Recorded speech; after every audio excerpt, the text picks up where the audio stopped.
po yung ating ubi biko mga kamamshi.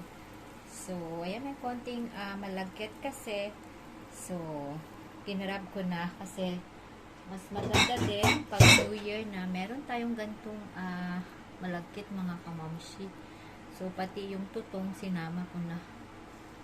So, ayan, yung ating ubi na biko mga kamamshi. Ubi na biko.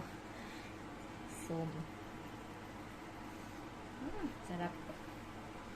Sarap. And syempre, huwag nating kalimutan yung ating toppings mga kamamshi. Ito yung nagpapasarap. So,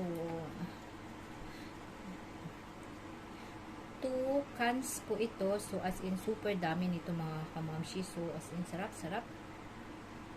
So, mas bet ko kasi yung marami siyang ganito mga kamamshi yung toppings niya kasi malinamnam talaga. So, ayun na po yung ating masarap na ubi biko mga kamamshi.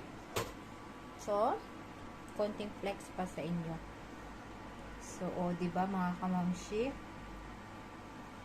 So, ayan na mga kamamshi and Happy New Year ulit po sa inyong lahat. So, now 5 PM na po mga kamamshi. So, almost na akong patapos na rin. So, pansit na lang ulit yung ating gagawin mga kamamshi. So, thank you everyone. Ciao, ciao!